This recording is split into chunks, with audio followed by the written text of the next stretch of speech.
Hello and welcome. I'm Zilla, Oh, I'm Tortoise. and welcome to Ancient Gaming, the video stream where we play video games with ancient studies content and talk about it. Please do let us know if there are any technical issues coming through. It sounds like it should be good. Anyway, we are playing Hades 2. This is our fourth run? Not too many Fourth runs. run, third stream. Um, so, uh, for those of you who are new and want to be unspoiled for the beginning of Hades 2, um, you can of course go and play and come back. All of my streams are kept up on Twitch for about a week, and all of them are ported over to my YouTube channel, Zilla's Athenaeum. You can find all my socials down in the frame there, and you can also follow my socials for when things are happening. We do try to stream every Saturday at 3, so there will be more. Um, Additionally, if you are here live in chat, we'd love to hear from you, so feel free to say hello. And with that out of the way, I'm going to give us a quick summary of where we are in this video game, and then we'll get to talking about some new stuff. So we are playing as Melenui, I think is how they pronounce it in this game. Melinoe is usually how you'll hear it in more academic circles. So she is the daughter of Hades and Persephone, another figure drawn from Orphic mythology, an offshoot of what we think of as canonical Greek mythology. She appears in exactly two places that I know of. She's an aspect of the moon goddess. She's associated with witchcraft, with madness, with the dark. And she is our main character for Hades 2. The situation in Hades 2 is that, in the first Hades, we were Zagreus, her older brother, also an Orphic figure, trying to fight his way out of the underworld to find his mother, Persephone. Here we are, Melinoe, trying to fight her way down into the House of Hades, where Hades' father, the Titan Kronos, has taken up residence. And of course, they are conflating Kronos, the Titan, with Chronos, the embodiment of time. So he has lots of time powers. And our phrase for this game is time cannot be stopped. She's not associated with honeybees, sadly. So there are two theories about her name. One theory, which is probably correct, is that it has something to do with melinos, the adjective coming from melon, which means, well, melon. And that's why her dress is that nice, lovely melon orange color.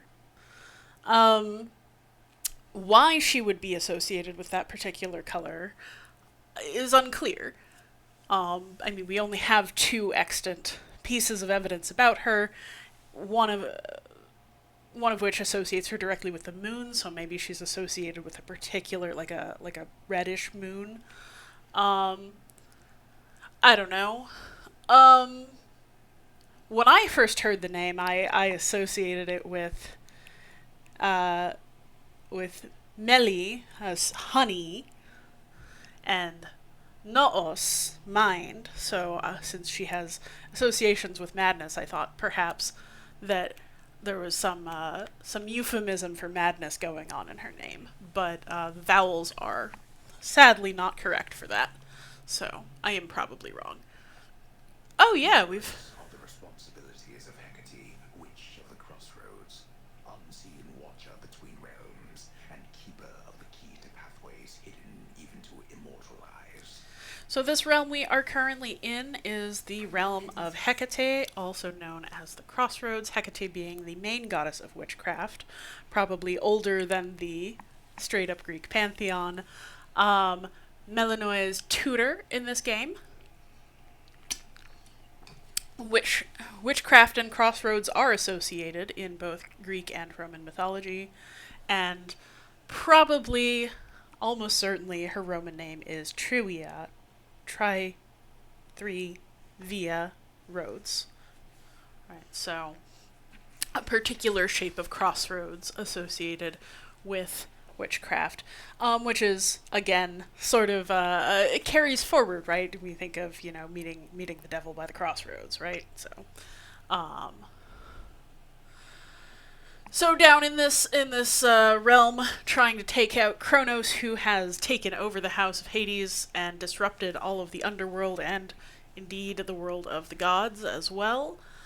We also have many characters such as Odysseus, who is our strategist, playing our Achilles figure here. Tortoise pointed out the other day that of course it's Odysseus, because the first game was Achilles, who is the protagonist, such as there is in the Iliad, and Odysseus, the protagonist, such as there is in the Odyssey. And our narrator is Homer. So if we get Hades 3, it's just going to be a series of Orphic myths, of Homeric hymns, rather. Homer, of course, is, we're pretty certain, not a real historical figure, but a conglomeration of, we want there to be a singular author for these great works, but we know that this is a mythic cycle that included not just the Iliad and the Odyssey, but other pieces of that story. The Cypriad we have pieces of, which is the song of the beginning of the war, involving the 3 golden apples of discord that sowed the trouble in the first place, and the ire of Zeus to lighten the burden of humanity upon the land. So does the Cypriad refer to the birthplace of Aphrodite there? Yes, it refers to Aphrodite herself, in fact. So Aphrodite, also known as Cypria, her birthplace is supposed to be Kypros, Cyprus. Ready or not, hence I go. I like that Melinoe says stuff like that, because it evokes this childishness, and she's a very serious character. Oh, Deviated from her path. so Titaness, the eye of night. we're about to meet another Titan, Your might. the moon herself, Selene. Good evening to you, little star. I think they call her Selene in here, because they're pronouncing Edas as E, and as modern Greek does. Oh, and if you're wondering, yes, Freya is also here. Hello, baby. Aeneas will be the unofficial fan-made sequel. Yeah, sure. Oh gosh. Oh boy. Light curse. Together we shine. So Melinoe is fighting her way down to take out Kronos, who has disrupted the whole of the House of Hades, taken her family prisoner, and is currently disrupting the order of the world. And so the gameplay, in many ways, is a repeat of Hades 1. I mean, I guess I don't know how it feels to play.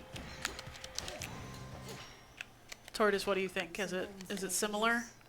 It's similar, but there's a big emphasis on magic, which is a resource that wasn't available in Zagreus, where you can spend magic to have more powerful attacks. So an evolution of the same gameplay, which makes sense. The enemies are slightly different. The areas are slightly different, but a lot of the essentials are very similar. So here we are, fighting our way through. They call this realm Erebus, which is an interesting designation, because Erebus is usually the darkness at the bottom of Hades. Here it's a more sort of liminal space between the crossroads and the underworld, as it were. Hestia, my best beloved. So she hates everybody, I hate everybody. I love the characterization they've given Hestia here. It's really just beautiful. Yes, it's because she's, among other things, the goddess of hospitality, right? But she kind of hates everyone. Right. So she is the goddess of the hearth, which is the center of every household. And without a hearth, you cannot have hospitality or xenia, which is a very central concept in Greek mythology, because of course you can't cook without a hearth. You don't have a warm, safe shelter without a hearth to sort of shelter you. She gave up her place on Olympus to take up residence in every single home throughout the Greek world. So their characterization of her here as being both like this charming auntie,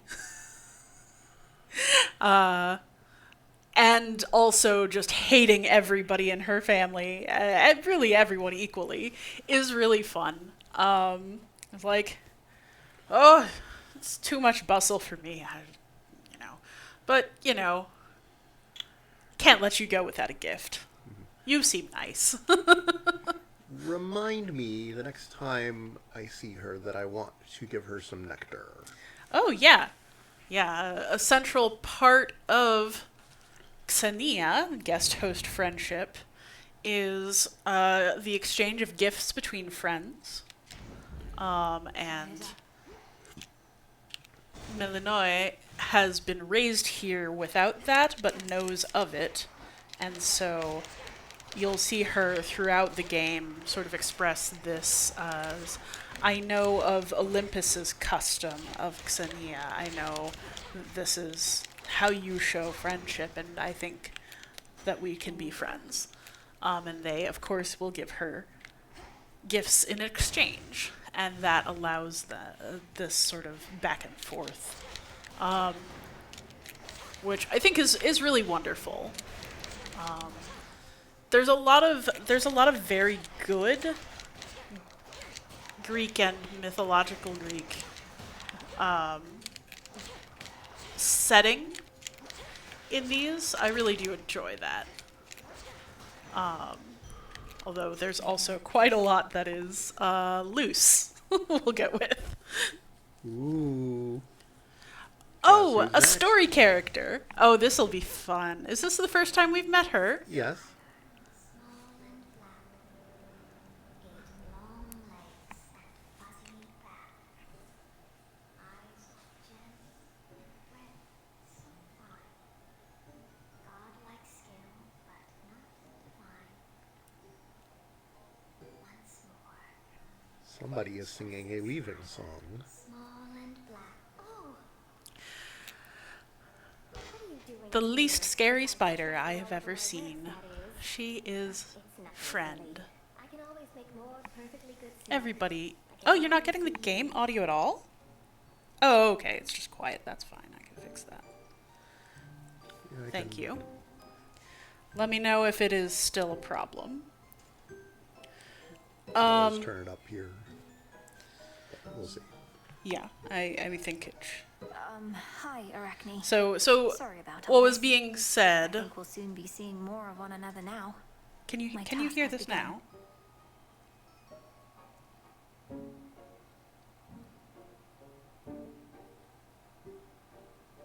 Well, just to go back a second. Okay, great. So that's fixed. But just to go back to the beginning of this scene, Arachne was singing a little weaving song. Just a spider, small and black. 8 long legs and fuzzy back. Something so fine, godlike skill but not divine. So Arachne was a mortal woman who displeased, in this case, Athena, goddess of crafts. Arachne was a weaver, and she was able to weave tapestries so well that people thought that they were the best in the world, better even than Athena's. Indeed, Arachne was proud enough to have a contest with Athena when challenged, and they each wove. Depending on the versions, either Arachne's was just simply so much better than Athena's that she was pissed and decided to punish her anyway, or in Ovid's version, Arachne decided to weave mortals defying gods, and that blasphemy caused her to be transformed. But either way, an immensely talented woman who was transformed into the first spider. And here she is, weaving skein after skein, yarn after yarn. This is the source of the little spider webs we've been seeing everywhere. And here we also, I love how many colors of yarn she has. She's not just spinning spider silk, she is spinning everything. And indeed, she will give us an option of multiple colors of dresses to wear. So, Truly. Why then, I'll get out of your hair. You have to go. But first, you have to try on one of these. And don't worry about any wear and tear. I've plenty more in stock. of course, she ought to be a little bitter, since now all she can do is weave.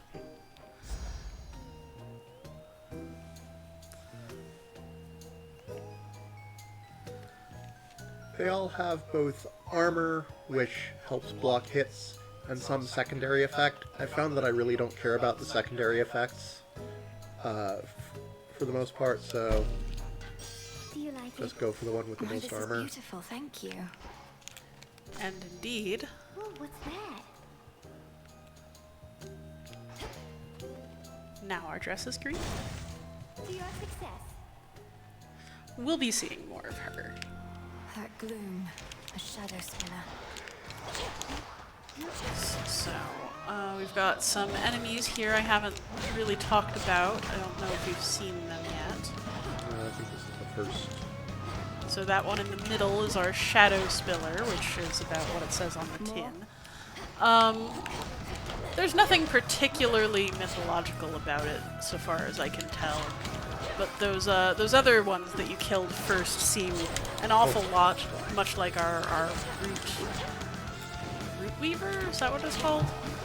They seem almost dryadic, some kind of tree spirits or plant spirits interfering with roots.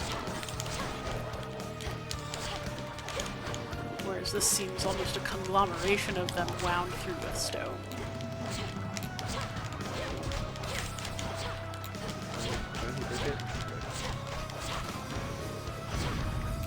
Back to the dark with you. Oh, yep. Well, we didn't gift her this time, but I'm not sure you could have. I didn't see the That's prompt. hot. I didn't even necessarily have time. So before we move on, I just want to draw attention to some of the things that are around that are not really particularly Greek in any fashion. You can see in the middle of these circles, instead of the pentagrams and spirals that we've been seeing, you can see little like woven statues of three girls playing together. I don't know particularly why those are here. I wonder if they're meant to be associated with what Arachne lost in her human shape. But also, I've noticed that on the pillars around the edges, ones with candles in them, are shapes of some of our future familiars. Spoilers. Such deep, impenetrable gloom surrounds the underworld princess that not even her infernal eye can easily discern what horrors lie therein. Oh, good job, Kitty. If I can't see into the shadows, I'll cut through. I know. Thought I saw something.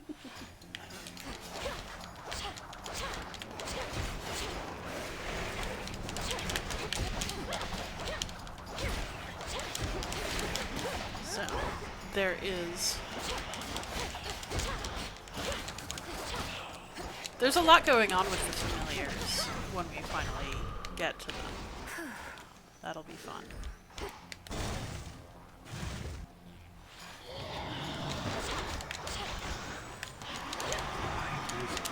Whalers and root thingies. Run away. And then run straight into that. You haven't lost all your armor yet. So you're not doing that bad.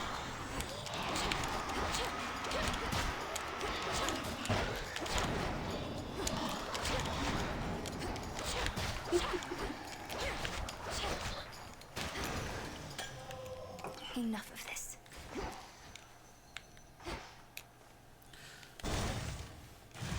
I was kind of wondering, with the setup for this game, how we were going to get areas that weren't just the same as last time but in reverse. So, even though I'm not sure it totally makes sense to have Erebus and then Okeanos, I don't mind.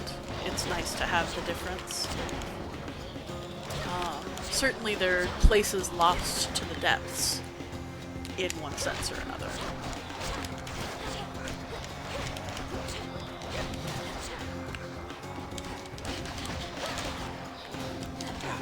Actually, I like it time.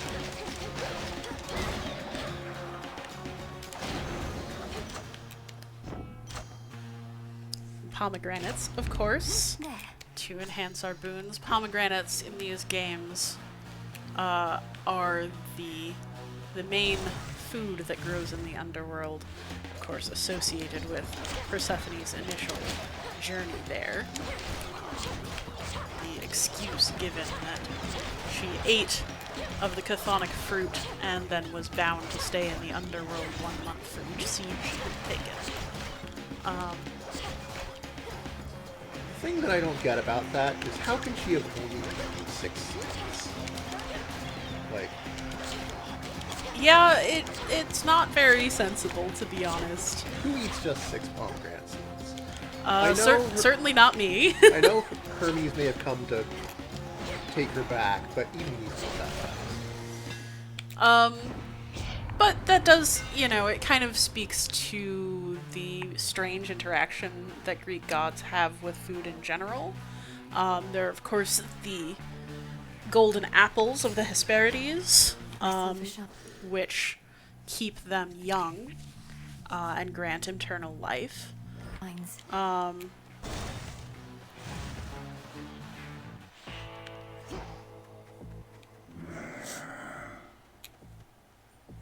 Yeah, that's a good point, DJ Chernobot. They did flood Asphodel with lava from the Phlegathon in the first game, so they were already playing with the order of events, as it were. And honestly, how many rivers there are and what their ordering is changes. Would you indulge me for a moment, boatman? If we're to Here we restore have the old order around Charon, here, I was boatman thinking, why not start of like the this? underworld, who ferries the souls of the dead across to their destination. And we are exchanging gifts. One thing I didn't notice in his design previously is that floating globule of purple magic he's holding, that actually has distorted coins in them. He's very much associated with coins, obviously. He is Wait, really the are only you place you certain there's use no charge for this? coins in the underworld. I also like that his ore here is decorated with the moons of the Silver Sisters, Yes, as my it lord. were. I met Apollo, Grandmother, Uncle Poseidon.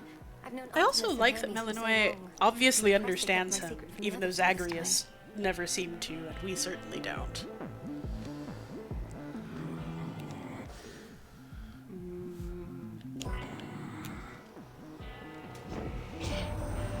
To be reduced to picking through such meager offerings. You ought to have lived here in the glory of Olympus. She should talk about meager offerings. She's the one who made it winter. For the most part. Every time she gets upset, it gets a little colder. But that's, you know, can do this. in the myth, it's really just whenever her Greetings, daughter is witch. gone. A flesh here is of Hecate silver. again. Lim and Oros. Oh, right, we're using the sister blades. Have we The talked blades about that Lim and veil Oros before? I think we You must have. mentioned that the names The other don't make nocturnal sense. The names do arms not will make follow their sense. lead, I expect. So, of course, Nyx entrusted them to you Lim to can safeguard the really realm as a not last be a resort. Greek word. It's But limos, this and cannot that means possibly be how they were famine. meant to be used. Which might make sense as an underworld sort of idea of reasons of death. But Oros just means mountain, and why would those two things ever be associated? And why ever not? To safeguard the realm, you shall have to clear a wide variety of obstacles standing in your way. I am but one.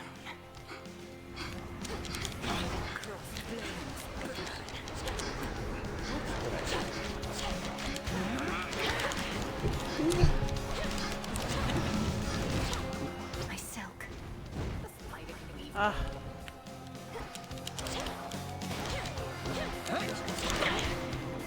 Alas, our beautiful green dress is gone, but her actor will happily provide us with more options next time. Don't worry, it's not a green dress. Not a real green dress. That's cool. true. It was an emerald dress. I might not make it out of here.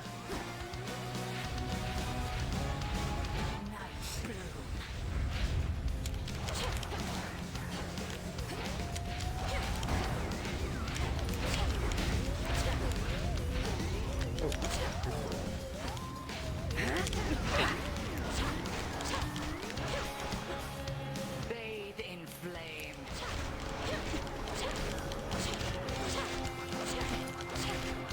It was not a wine dark dress, no. Listed as emerald. So what DJ Trimblebot is getting at there is the misconception that the Greeks didn't really have a wide array of colors and didn't have blue. The ancient Greeks talked about sheepy, cursed to be a sheep. It's very cute. There are a couple other animals you can be cursed to be in this game, but most often it's the sheep.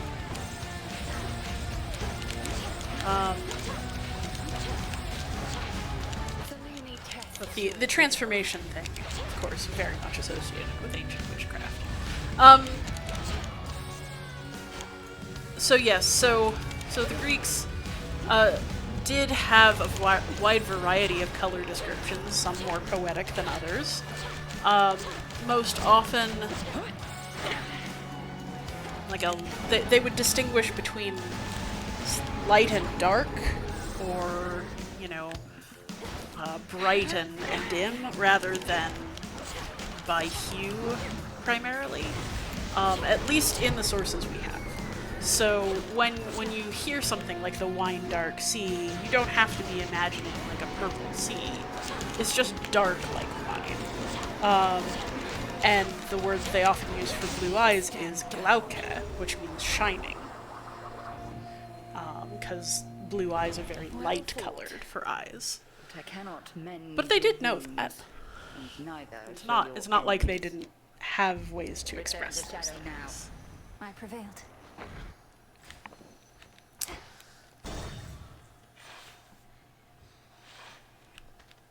I would have made it out anyway, because I forgot I had the Is tooth. that? A word, if you please. Ah, our first encounter with this. Pray, who might you be, my girl? And what compelled you to wander in and out of Erebus? An interesting dark figure. I'm not your girl, old man. My name and business are not your concern. So it seems. You appear to be quite pressed for time. Womp Forgive this womp. old man his transgressions. So even the first time we encountered him in the previous version there, I suspected that must be Kronos himself. As you make jokes about having time and that he's old, and he's got these little golden sparks coming off of him. He is very much associated with gold, with the golden age. Within the sopping, in blackest pits in of Roman Oceanus mythology. reside horrors that the greatest mortal or immortal poets could not possibly describe. You would know, Don't right? sell yourself short, Homer. So that is one of our confirmations that we are, in fact, dealing with Homer as our narrator, who was presumably either a conglomeration of mortals or a particular person whose version was acclaimed, at best.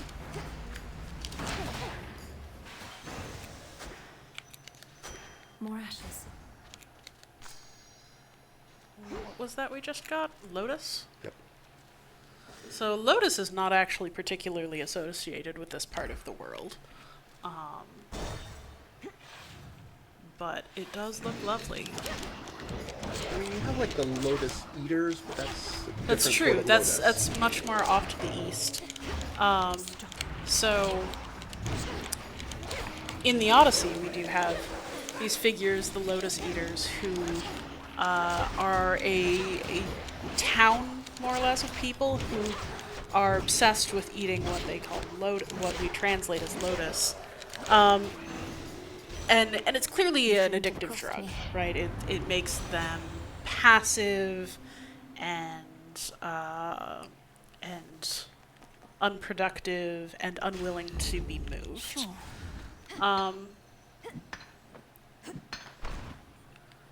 And that was Lime.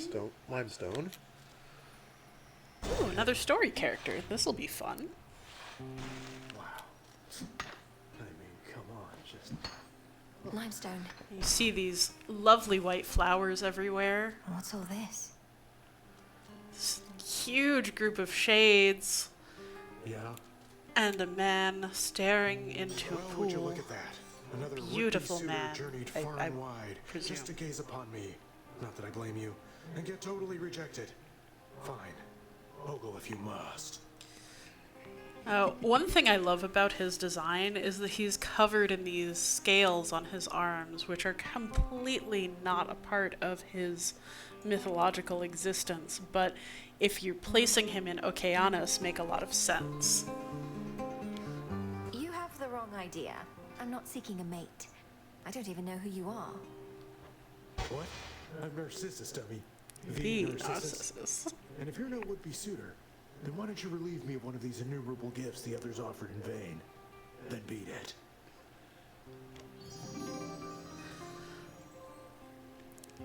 So, the story of Narcissus and Echo, of course, is well known.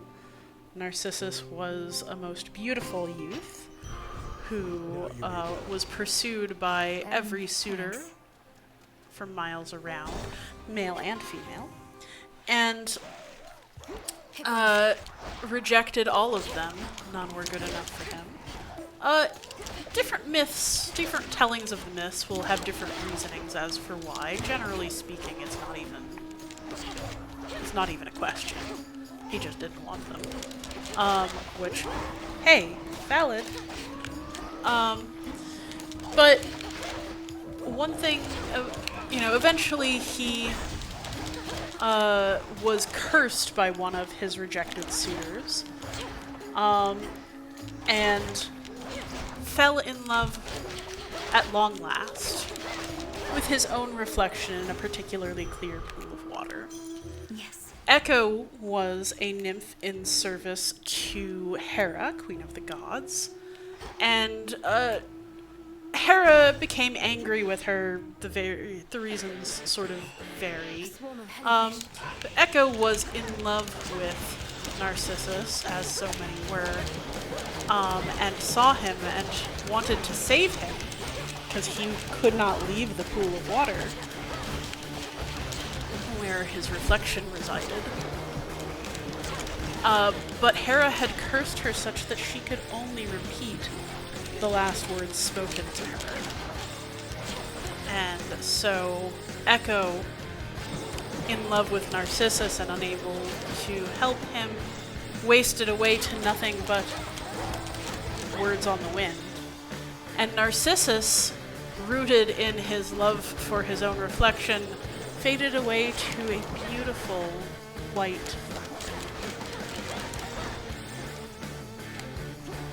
The fact that we use narcissist for somebody self-obsessed and toxic is a bit misleading. Narcissus, the character, not necessarily quite so dark. Tragic, yes, but not necessarily toxic. I mean, sometimes yes, sometimes no.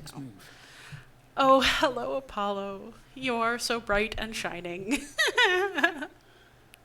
So, Kronos is up to something attacking Olympus, and not even Athena knows what, and that's the framing.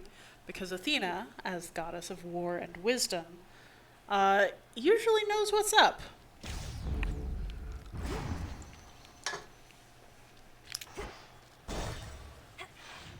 I do like the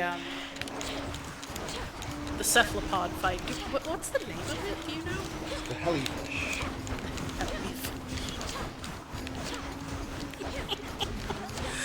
So they're playing with hellfish, fish, jellyfish, and helicopter. Because of course it does turn upside down and spin its limbs. Of course it does. Those things don't all go together, but they do in English. They might as well. So, as many people love to point out, we use hella as a prefix in English when we want to associate something with a helicopter, but that's not where the word breaks in Greek are. It's heliko, meaning spiral, or helix, and ter, meaning wing. But we wouldn't use t at the beginning of a word in English. That consonant cluster doesn't work well in the English tongue. So we tend to break it elsewhere.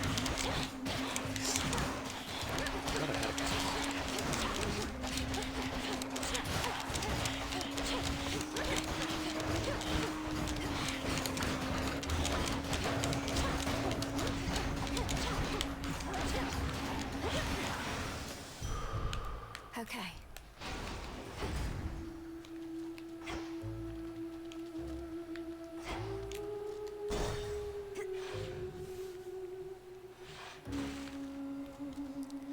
Dogcopter sounds better than dogpter. Yeah, I mean, it does. Here's the gold. It does. And, I'm sorry, baby. Freya is trying to get past me, but the table that we have set up for my microphone is in her way. Hey, kitten. Kitten cat, come this way.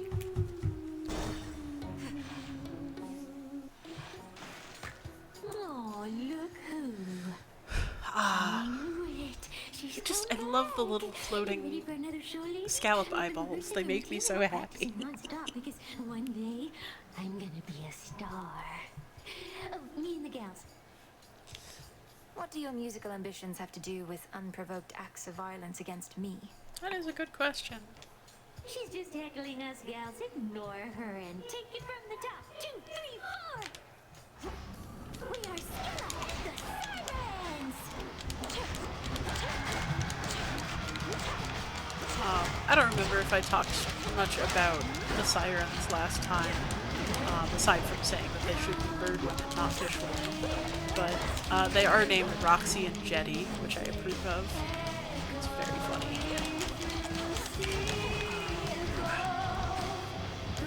Okay. Oh no, we're having some Feline technical difficulties. yeah.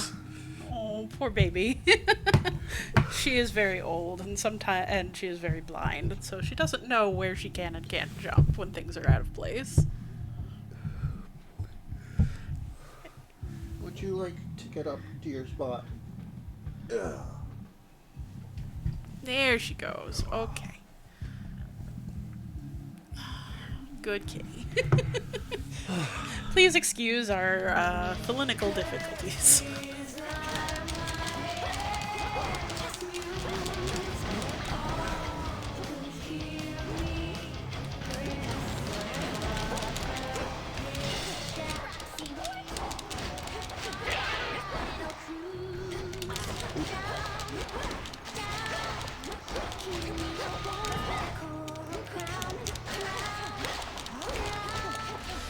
are water spirits in so many mythologies that set out to drown men. Death by drowning is a very dangerous, like it's a very real fear for a lot of people, especially when it comes to, places with a lot of wilderness and water pools that a child might wander into and not be able to get out of. Ship technology where you can't see under the waves and might wreck yourself on a reef.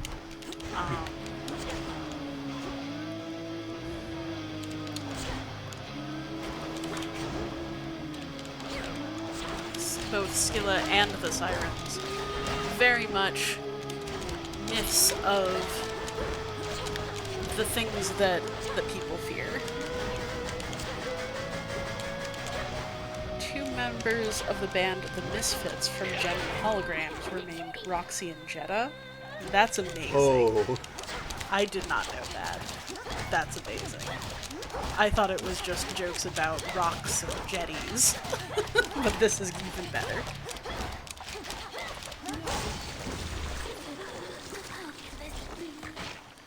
Oh. Goodbye, you weird little monster. Quite enough of them. A pearl. Something to examine. Oh well. Now that I've defeated Scylla, we can go... Well, you have to get the fountain first, don't you? Well, yes, but I can still go around.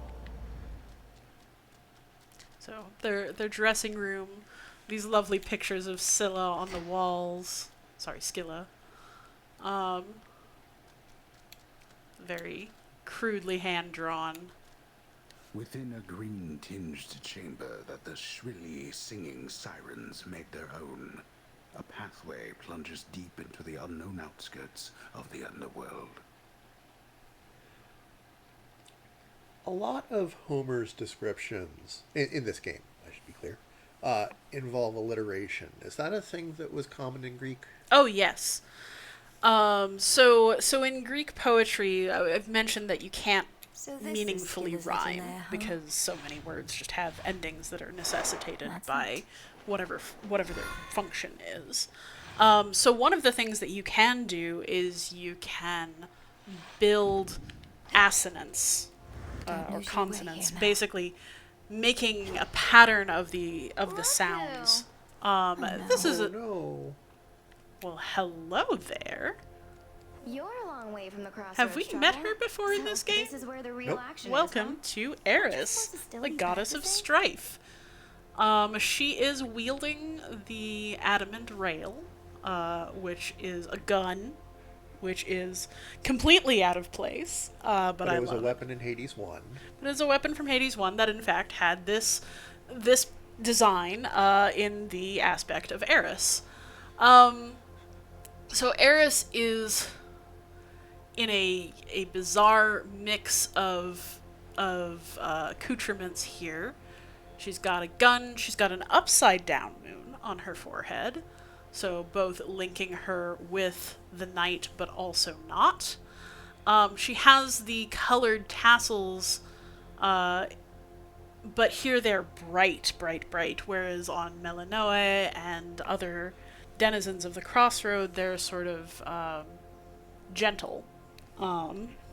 She almost looks like she's dressed as a jester, except that pieces of it are armor, and other parts. Well, there's a belt made of bullets with a golden apple for a clasp, a winged golden apple, no less. She has wings, which is typical of the design of personified Eris. And the golden apple, of course, being something that she uses to sow discord among people. The beginning of the Trojan War being caused by a golden apple with the word Calliste, the meaning of which is for the fairest, for the most beautiful. tossed among goddesses until they decided to have a contest judged by Paris, a mortal man. So she is very much associated with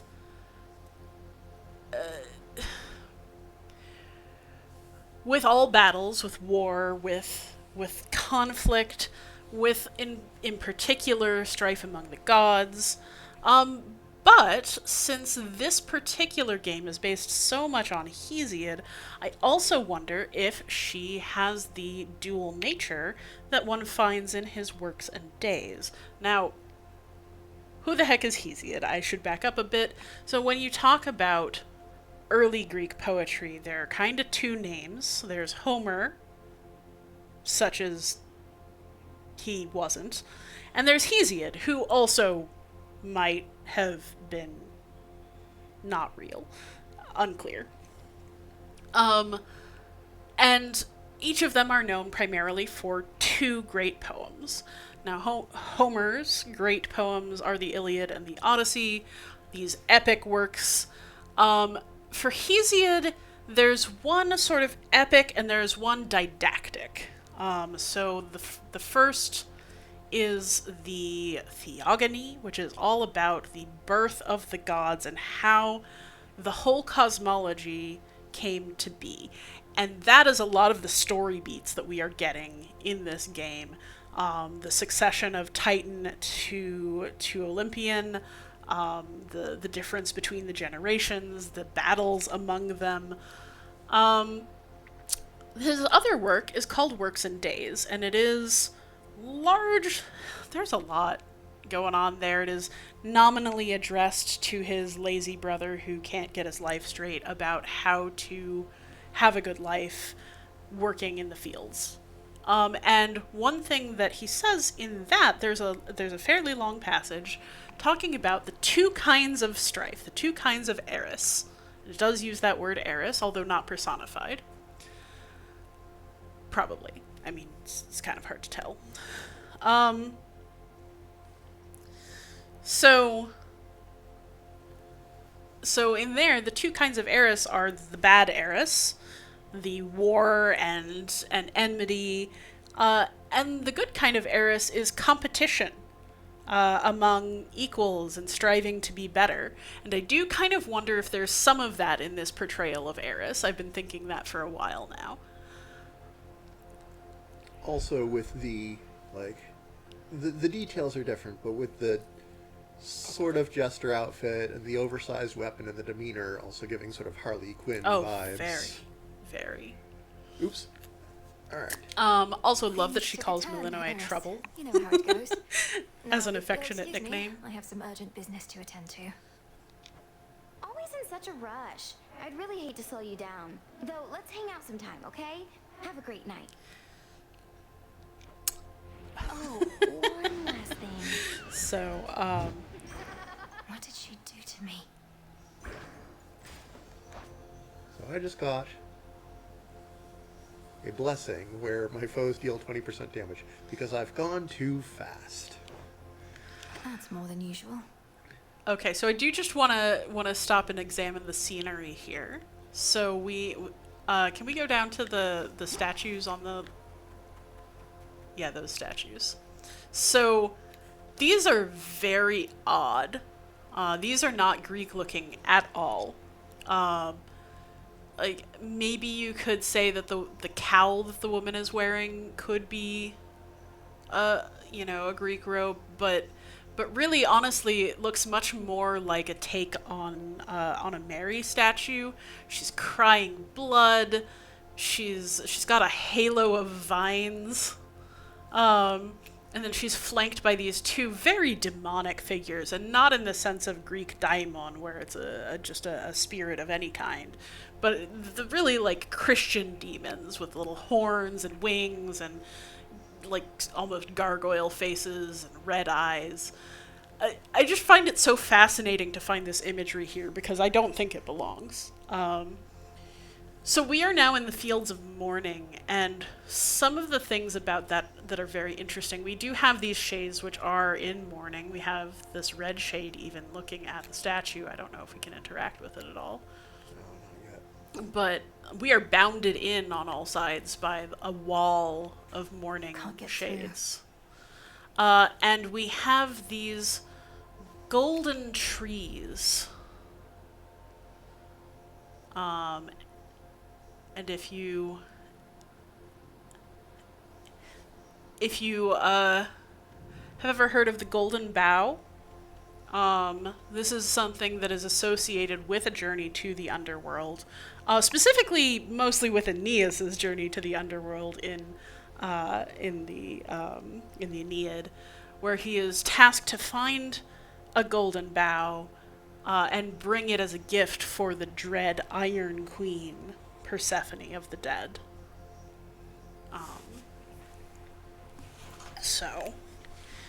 But these golden trees will lead us through the Fields of Mourning, which are a vast and empty sort of waste with lots in it. It's all so vast. What is that? It's stuck. So there we can see that little red cloud that came out. We'll see more of them. That was miasma, bad air, and it will make you cursed with being unwell of various kinds. Evil thoughts, slowing down, all sorts of stuff. And then we were also fighting some werewolves, which actually are accurate to Greek myth. There was a man named Lycurgus who thought he would trick the gods into eating human flesh, cut up his own sons into food for them, and was punished by being turned into a wolf man. The name of the werewolf in here is Lucaon. Lucaon? Yeah. That makes sense. I think. Actually, now I'm doubting myself that maybe his name was Lucaon. But in either case, the Lucan in lycanthrope is from this Greek meaning wolf, Luca. Goodness, there's a lot of these. We also are seeing our very first snake women, also known as Lamia. And Queen Lamia was a Greek Spilled half my blood figure back of there. myth Think I who can finally go. her own children were taken from her, and she turned into a monster seeking other people's children and stealing their lives. She is in ancient depictions shown as a woman with a snake's body as well. Who's this? There's something called a phantom. Well, that's not Yeah. very enlightening. Phantom just means a thing seen, basically. An image. Heal. Oh. So it's now healing. The cow. Yeah, okay. Oh. Thanks, DJ, trying to bluff for double checking there. It was the cow, not the carcass. Oh, I forgot to actually say out loud your little aside about Hercules the Legendary Journeys. If you want the story of the Golden Apple, you can, of course, watch Season 2, Episode 17, The Apple, which starts with Aphrodite windsurfing on a giant clamshell. Don't expect good Greek mythology, but do expect funny and entertaining.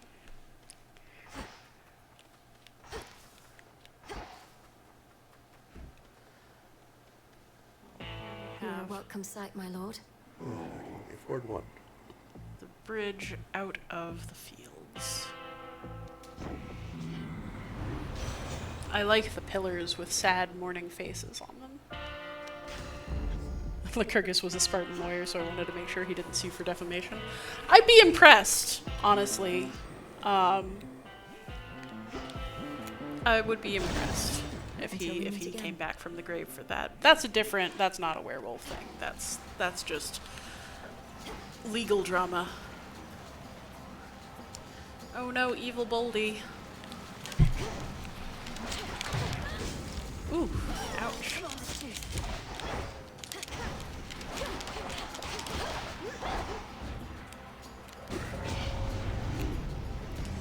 So, you'll notice that the Fields of Mourning are strewn in parts with golden petals, and if you follow them, they do make a path to the ways out. So you'll see reference in some places to the paths strewn with golden leaves. And that, I think what they're doing there is making reference to Orphic mythology, because of course, there are these artifacts that we find only associated with the Orphic cults, that are these golden tablets, also known as leaves, with inscriptions of Orphic mythology upon them.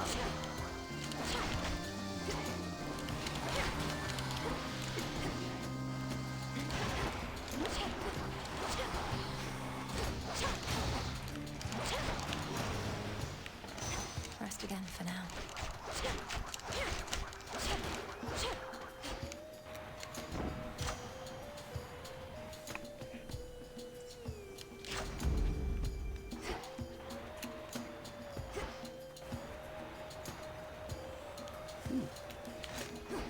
Shall I take it? So, I've got some more statues here. This time a couple embracing. They do appear to have olive wreaths around their foreheads, and more roses. When you break them, you can see their hearts. No use. That's kind of funny. They don't appear to be anyone in particular. I mean, they could be, but there's no one in particular for them to be mythologically. Oh, and here we have the whole hearts. They literally have a hole through them. Now, if you watched my playthroughs of the Pathless, I talk a lot there about the symbolism of having a hole where your heart should be, and how it's kind of reversed in that game. Here, clearly, it's a spirit who's lost its heart in the Fields of Mourning and has become toxic with it. And they actually shoot those little blobs that looks like they're shooting their hearts, and then they explode.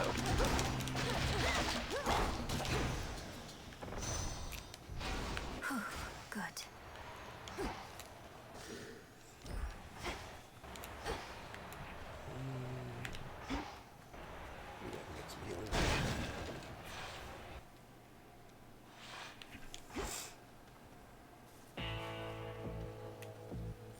Alright. On our way out of the Fields of Mourning. Reinforced. The underworld's pulsing, winding river Styx cuts through the edges of the sorrow-spreading fields, connecting to the depths of Tartarus below. This truly is the Styx. Then I'm so close.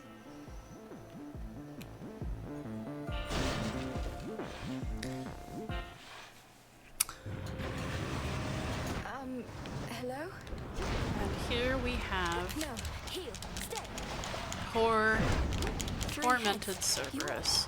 Not looking nearly as cute as he did in the first game. Cerberus, is that you? In fact, looking quite toxic with those very wormy sort I'm of going to help you, extrusion. boy, no matter what.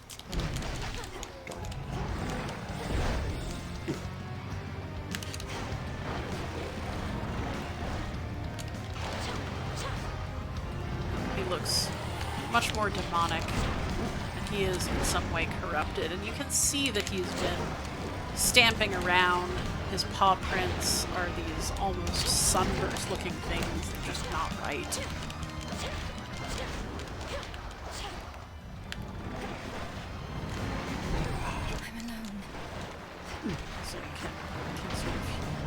hear what the miasma does to Milanoi's brain when she has those thoughts after rushing through them, the despair.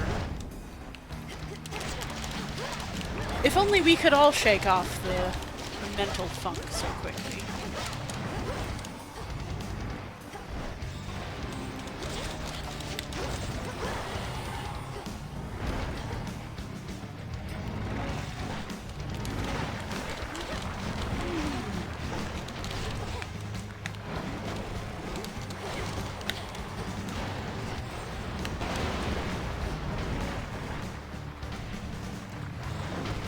Oh, I'm gonna die any minute now.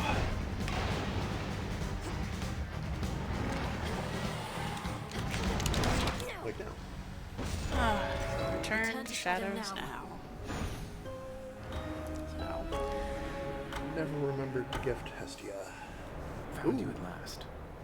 so welcome Princess of the to the Underworld. space I regret between, having to contact what I you think at of such a as the time. threads It's not of my fate custom to being intervene during woven moments of behind doom, us. Only to observe.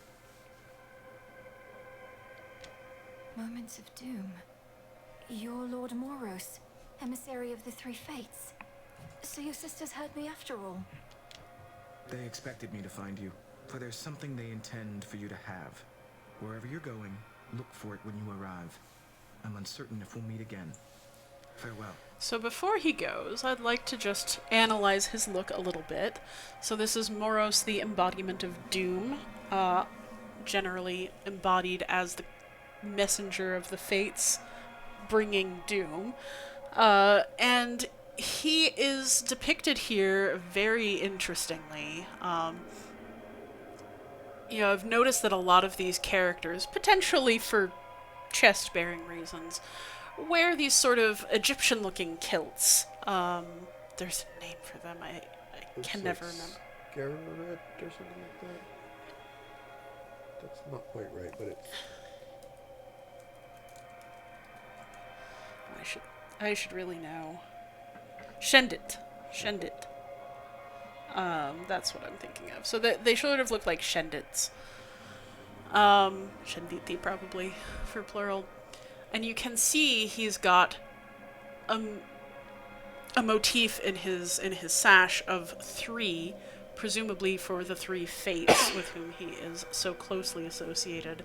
And he has strings hanging from his sword. Like the first looks like it could be a spindle. Just thinking about if they are the 3 fates. That Yeah. So, the middle almost looks like shears. So I don't know. You could have a spindle and shears and a loom, perhaps, there. They're very oddly made, if so. It could...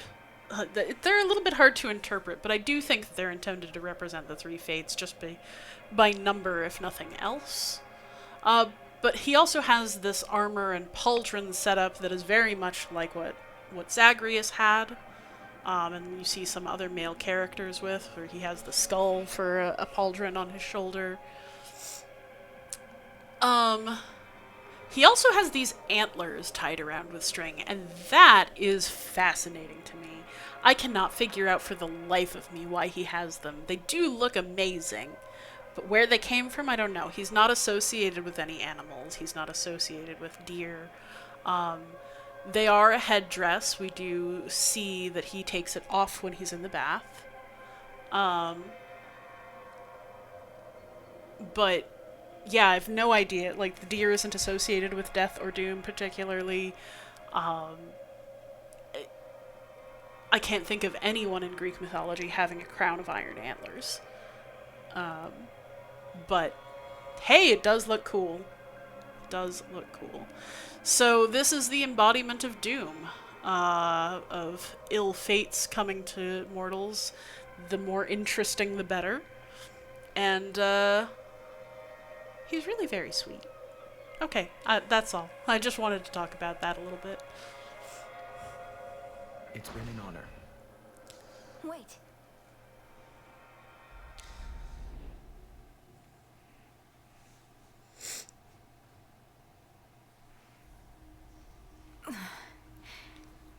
He's gone. I just met Doom and Khan at Phrenos. Not sure I should be excited about that.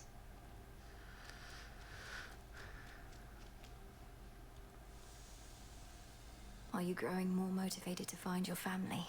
Or merely growing more despondent? I do like that the prompt is brood. See you all again in a few nights. Is that? Here we have the This is fated from the Three lists. Fates. Just like we had prophecies in the first game, here are prophecies from the fates for things that we will accomplish in our runs. And this is basically an achievement list. So if you do the things that are on the list, you'll get a reward, and it'll get crossed off. So we have Prophecy fulfilled. some that we've made. We have defeated the Witch of the Crossroads. Another we have prophecy fulfilled. used Limin Oros. Then we have others. Prevail in the lowest steps. Win an entire round. Oh, interesting. Really? So DJ Trundlebot says that one of the changes made in the big recent update was that Moros now has his horns on when in the bath, which I cannot fathom why they would make that change. Did they decide that he just has antlers?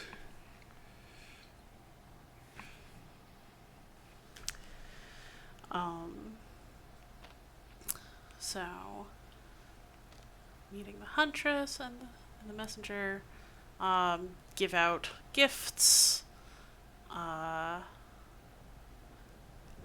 do more with the tarot, and get more resources.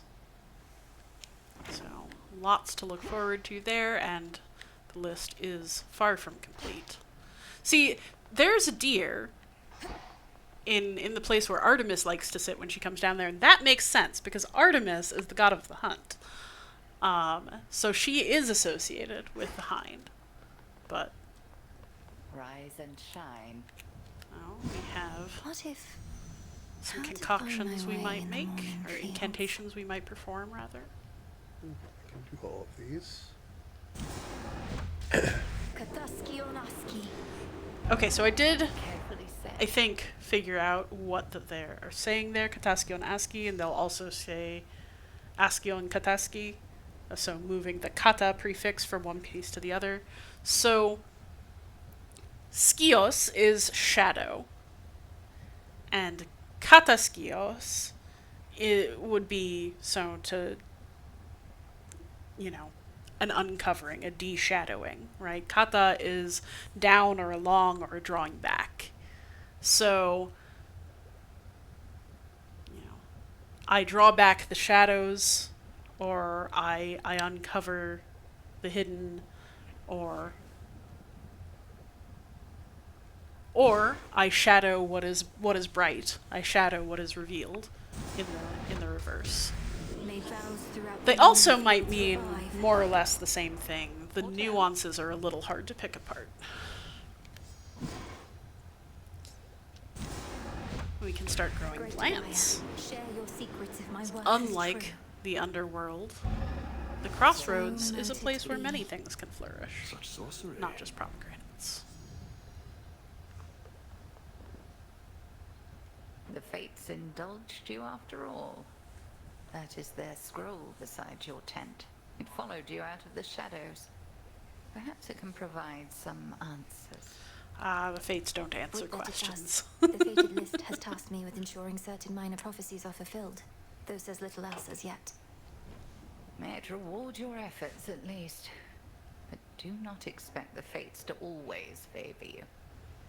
The bane of our enemy is not necessarily our friend.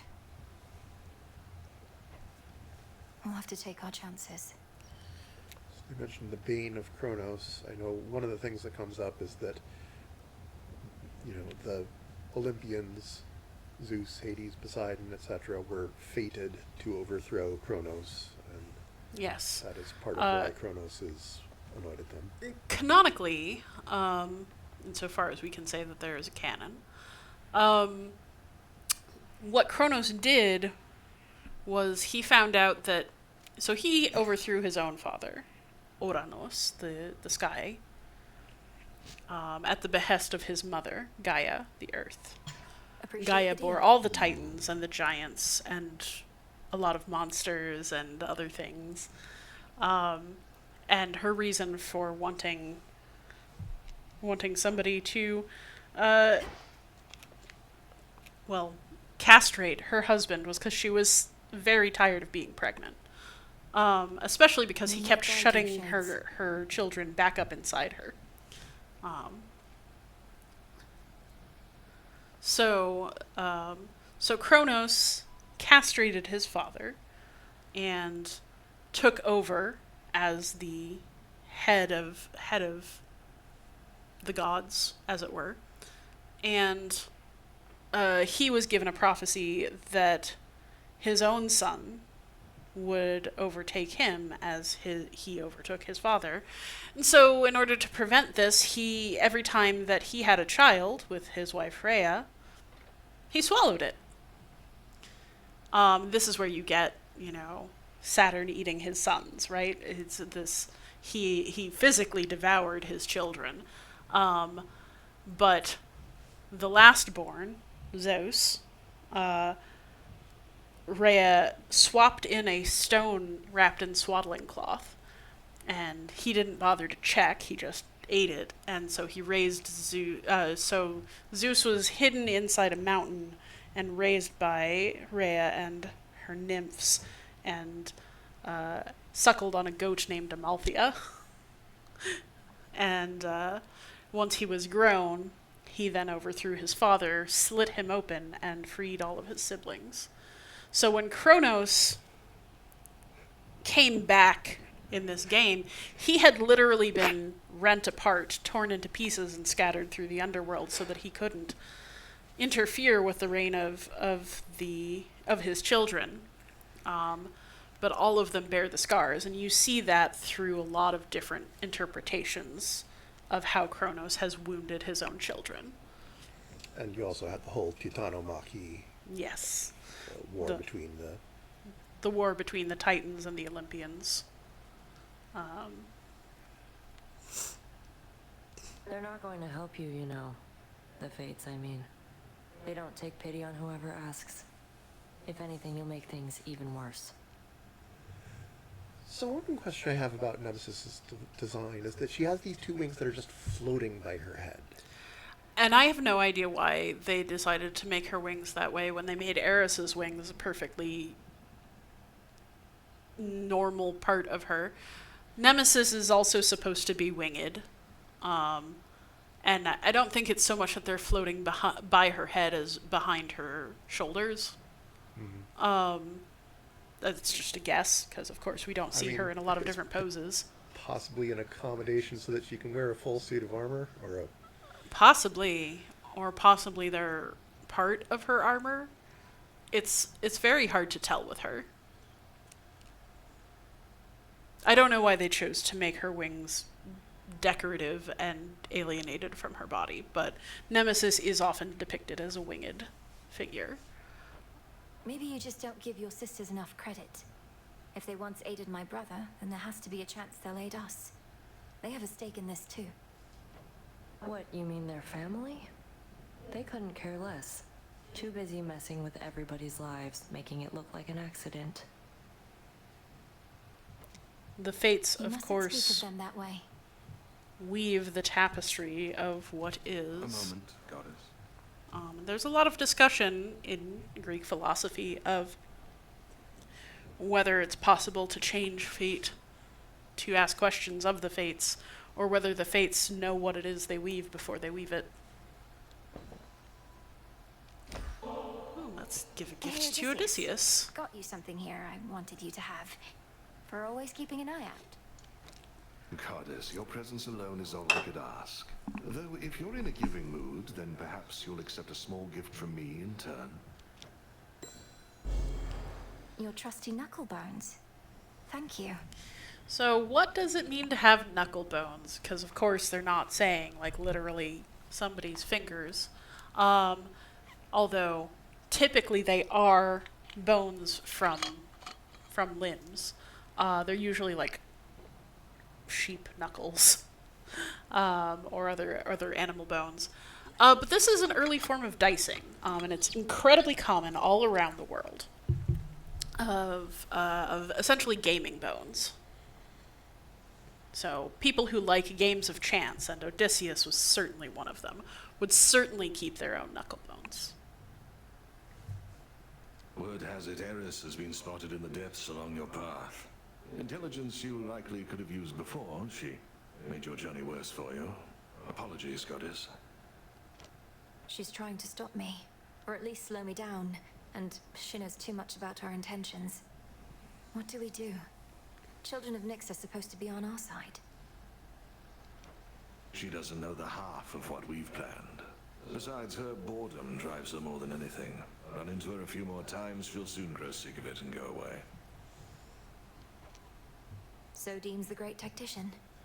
Aye, Goddess. So, have we any seeds to plant? Oh, nightshade. You'll flourish here. This other thing must be an actual... Oh, that's the moldy that we have. It's not a seed. Ah. We have a nightshade.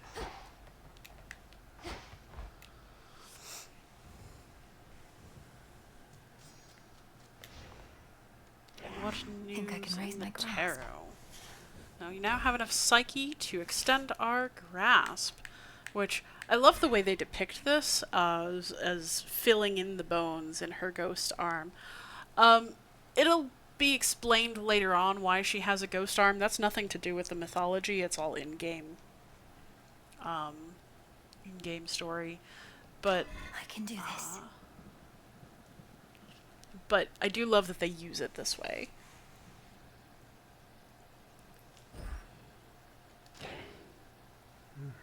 So...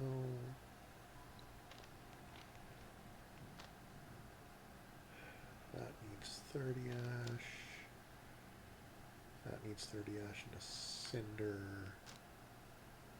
Probably want to do the boatman first, even though I won't be able to activate him. I could. Gonna go see if the broker has some ash for you. See if Good evening, broker. yeah, just enough. Here you are. Hecate and her witches are doing some incantation at the cauldron. Which keep us hidden within night's embrace. Ensure that each is whole, Casting its wards strength against secure. being scryed out. As we hold out against our common foe. To achieve victory, we must endure the ravages on us time would bestow. So mote it be. So mote it be. Hi, Gale. How fare my Hi, favorite Hecuba. hound and polecat friends?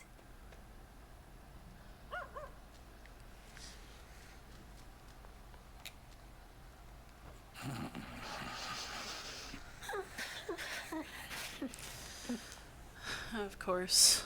Hypnos still fast asleep. May you have pleasant dreams.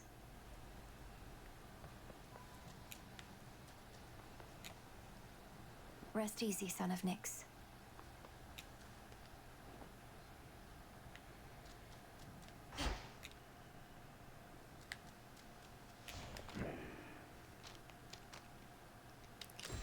The So, boatman. if we activate the boatman, not only do some new cards appear, but we have a whole new raft of them. New column. The Enchantress, clearly Circe, attended by various beasts and men turning into beasts. With a cup and sword. I love that she's depicted as you know, being curvy and full-bodied. Not everybody is a slim twig. That's great. The Artificer, that will be Daedalus. And upside down, a winged boy will be Icarus, falling to his doom, alas.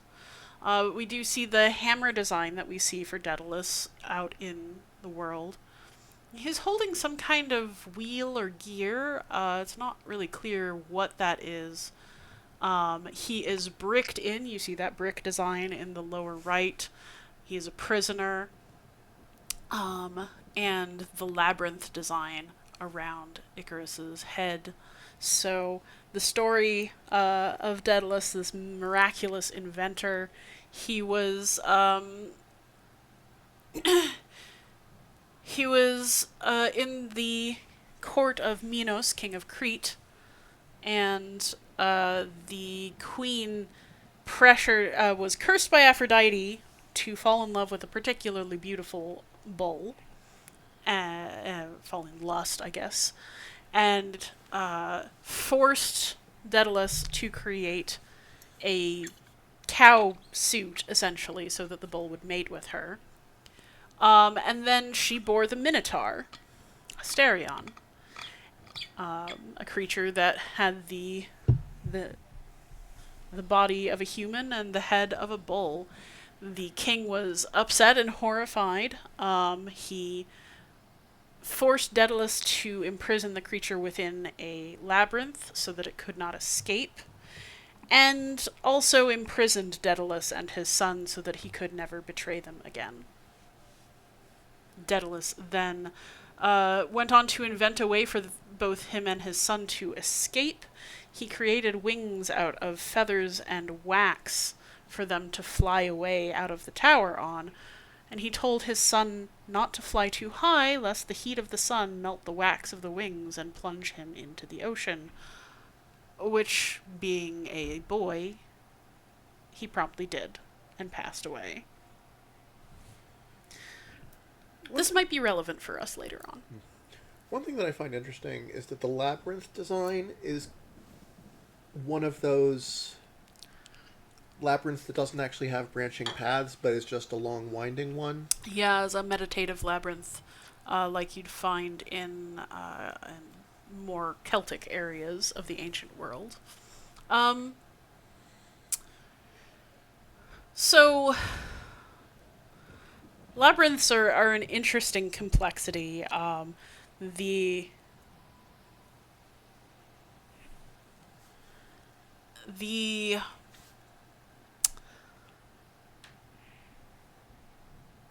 idea that there was a labyrinth in Crete, in Knossos in particular, has been sort of explained-ish.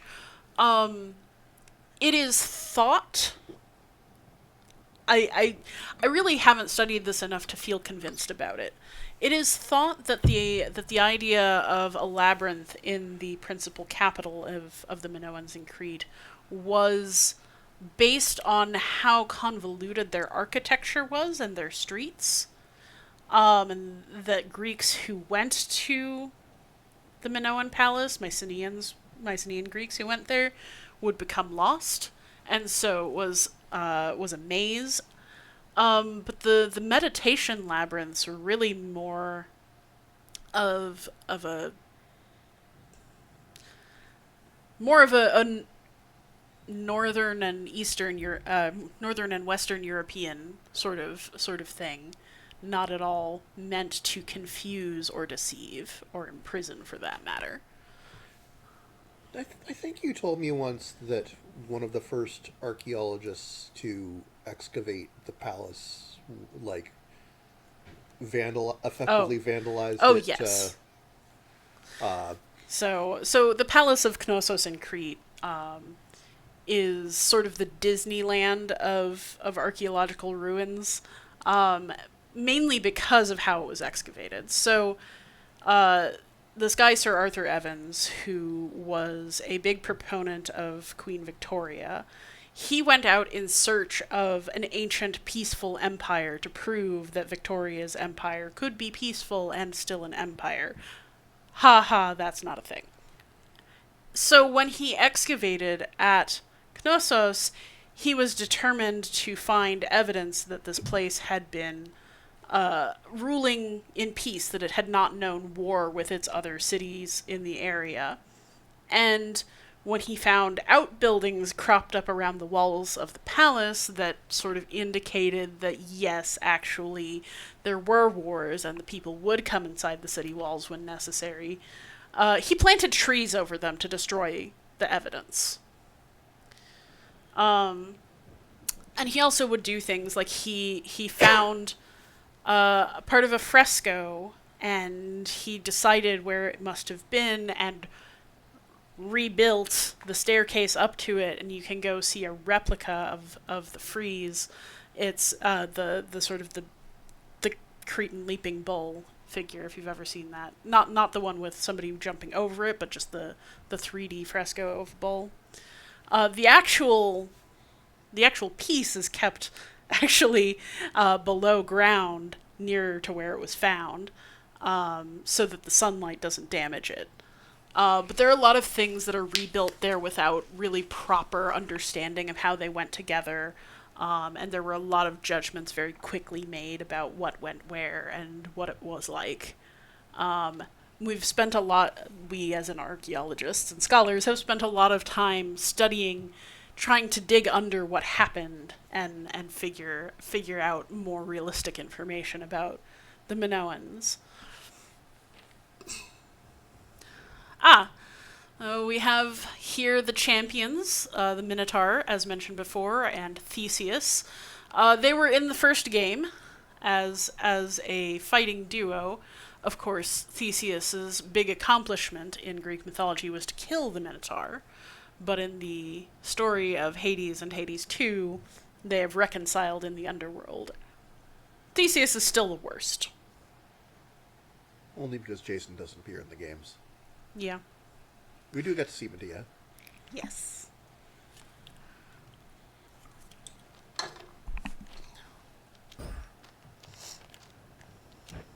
I lack the grasp for this.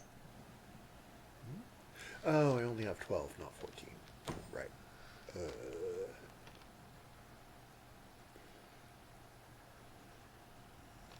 No, I'll wait.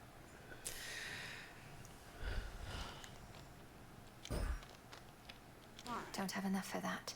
No, it's not. Okay, more to see in the silver arms of pool. night. Apparently we can use the umbral flames now, the twin torches. Now. Ignium, the umbral flames. Incinerate my foes and light my path. Would that I could see behind me now.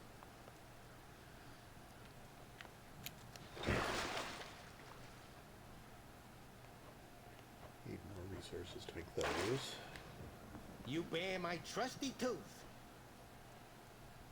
Commander, you once held a place of honor in my father's house, so you must know Cerberus. I think I found him in the morning fields, coated in miasma, heads to paws. Was he always prone to so the uncontrolled fits of explanation rage? for how Cerberus has gotten the way he is he's the miasma has taken him over, has stuck to him and infused him. Oh no, he mostly sat around. We go way back. It's just I kept strategically afar, seeing as he's kind of like a dog and I'm kind of like a bone. So now he's giving you some trouble, huh? It's not his fault. Kronos must have cast him from the house and put him out to pasture. But if I can just break through all that grime, I'm certain Surely I can calm beating him down. up is the right thing to do. He never did like bears, just so you know. The Crossroads training grounds are watched over by fearless seafarer Skelemius, famed in death as he was famed in life.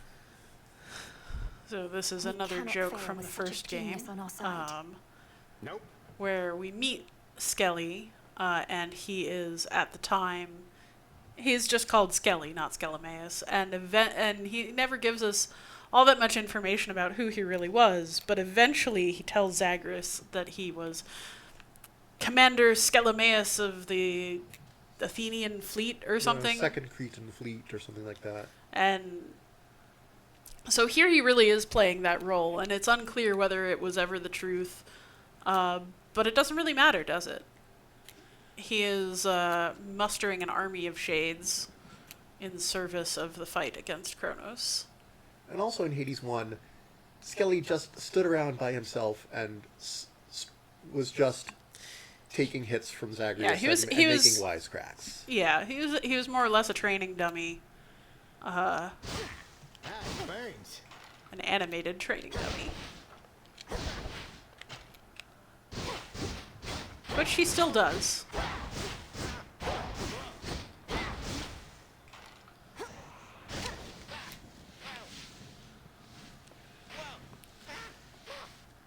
Alright, so is there anything else we want to see before we close out for the day? Because we are running up on 4:30 here. Oh. Expanded my collection. Okay, we've got a couple new trinkets. The knuckle bones, you can kind of see them now. The little sheep bones. And, Charon's gold purse. So, pretty straightforward.